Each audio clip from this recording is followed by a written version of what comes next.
જય હિન્દ, વંદે માતરમ. બ્રેન એટલે આપણું મગજ અને આપણું શરીર. કેવી રીતે બ્રેન આપણા શરીરને ચલાવે છે એના વિશે હું તમને માહિતી આપીશ. અને બ્રેનને ઉપયોગી કઈ વસ્તુઓ છે જેનાથી આપણને પોષક તત્વો મળી રહે એના માટે હું તમને આજે બતાડવાનો છું. તો સૌથી પહેલા આપણે જાણીએ કે બ્રેન અને બ્રેનના ફંક્શન શું છે. તો માની લ્યો કે આપણે એક ફોર વ્હીલ લઈને જઈ રહ્યા છે ફરવા. ફોર વ્હીલ લઈને ફરવા જઈએ આપણને બહુ આનંદ આવે છે, પણ આગળ જતા ગાડીમાં કાંઈ આવાજ આવવા લાગે છે કે ગાડીમાં કાંઈ વાંધો છે, એટલે ગાડી આપણે સાઈડમાં રાખી અને એમાં ચેક કરીએ છીએ. તો જો આપણને કાંઈ ખબર પડતી હોય તો આપણે રિપેર કરીએ, નાકર જો આપણે એમને એમ હલાવે રાખીએ તો આગળ હાલીને વધારે ડેમેજ અથવા ગાડીમાં વધારે નુકસાન થવાની સંભાવના રહે છે. તો આપણે એ જ વસ્તુ આપણા શરીર ઉપરથી સમજી લ્યો કે ગાડી છે એ આપણું શરીર છે, જે ગાડીનું એન્જિન છે એ આપણું બ્રેન છે, આપણો મગજ છે. તો શરીર ગાડી છે અને બ્રેન એ એન્જિન છે. તો પેટ્રોલ શું છે? તો ડોપામાઇન એ પેટ્રોલ છે. શરીરમાંથી જ્યારે અમુક ક્રિયાઓ થતી હોય ત્યારે ડોપામાઇન હાર્મોન્સ નિર્માણ થાય છે. તો ડોપામાઇન હાર્મોન્સ ઉત્પન્ન થવાથી આપણે રોજની એક્ટિવિટી કરી શકીએ છીએ, કેમ કે શરીર છે એ ગાડી છે અને બ્રેન છે એ એન્જિન છે, અને ડોપામાઇન પેટ્રોલ તરીકે આપણા શરીરને ચલાવે છે. તો ડોપામાઇન ક્રિએટ થવા માટે બ્રેનને બહુ હાર્મોન્સ ઉત્પન્ન કરવા પડે છે, જેથી ડોપામાઇન ઉત્પન્ન થાય છે. તો જેવી રીતે ગાડી પહેલા થોડી ઘણી સમસ્યા બતાડે છે, થોડી ઘણી તકલીફો બતાડે છે, જેથી આપણે સમજી જઈએ કે ગાડીમાં કાંઈ વાંધો છે. એવી રીતે આપણા શરીરમાં ખાલી ચડવી, હાથ શૂન થઈ જાવ, જેને અલ્ઝાઇમર કહેવાય, તો ત્યારે આપણે સમજી જવું જોઈએ કે ગાડીમાં એટલે આપણા શરીરમાં કાંઈ વાંધો છે કે જે ડોપામાઇન નિર્માણ નથી કરતું. તો ડોપામાઇન નિર્માણ કરવા માટે પરિબળો જવાબદાર છે, એના વિશે આપણે જાણીએ. તો ડોપામાઇન ફ્રૂટ્સ દ્વારા, વાલનટ અને સૂકા મેવા દ્વારા આપણા મગજને પોષણ તત્વો આપે છે.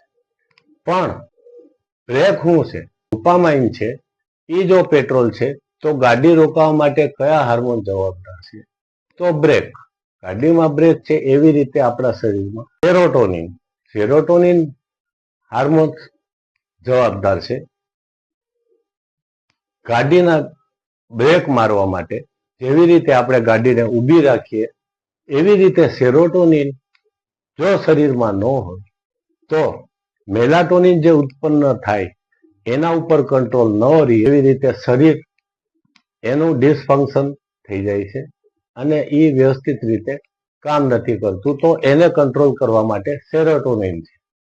તો સેરોટોનિન ટ્રાન્સમીટર્સ જે છે એ બ્રેકનું કામ કરે છે, પણ ઘણી વખત આપણા બ્રેનની અંદર એમિગડાલા નામનું ગ્રંથિ છે, જે આપણને એવા નિર્ણય લેવડાવે કે ઓચિંતાની કોઈ વસ્તુ આપણે બ્રેક કરવાની છે અથવા રોકાવાની છે, તો એના માટે એમિગડાલા જવાબદાર છે એ ફંક્શન માટે.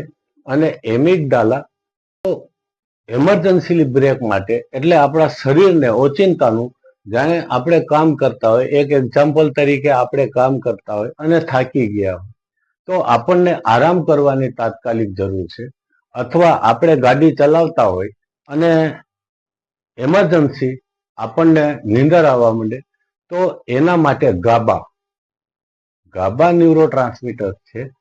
એ ન્યુરોટ્રાન્સમીટર આપણને ઓચિંતાનું કોઈ પણ વસ્તુ આવી હોય એના માટે જવાબદાર છે. અને આપણે ગાડી હલાવતા હોય અને ઓચિંતાનું કોક આવી જાય ત્યારે સેરોટોનિન કામ નહીં કરે, પણ ગાબા ન્યુરોટ્રાન્સમીટર્સ કામ કરશે અને એ ઓચિંતાની બ્રેક લગાડશે. એટલે કે ફિયર ઓર ફાઇટ આ વસ્તુ જે છે એ એમિગડાલામાંથી ઉત્પન્ન થાય છે. એટલે ગાબા ન્યુરોટ્રાન્સમીટર્સ છે, પછી મેલાટોનિન છે, ડોપામાઇન છે, સેરોટોનિન છે. આ બધી વસ્તુઓ આપણા શરીરને કંટ્રોલ કરે છે. આ મેન ન્યુરોટ્રાન્સમીટર્સ છે જે આપણા શરીરને કંટ્રોલ કરે છે. કેમ કે આપણા શરીરની અંદર સીએનએસ અને પીએનએસ સેન્ટ્રલ નર્વસ સિસ્ટમ એટલે જે પેટની અંદરની બધી સિસ્ટમ છે એને કંટ્રોલ કરે, અને પેરિફેરિયલ નર્વસ સિસ્ટમ એટલે બહારના શરીરોનું વોલેન્ટરી જે સિસ્ટમ છે એનું નિયંત્રણ કરે છે. તો આ વસ્તુઓને ધ્યાનમાં રાખી અને બ્રેનને વધારેમાં વધારે પોષક તત્વો મળે, એને સ્વસ્થ રાખીએ તો આપણું શરીર વ્યવસ્થિત ચાલશે. આ વિડીયો સાથે એટલું જ તમારા માટે છે.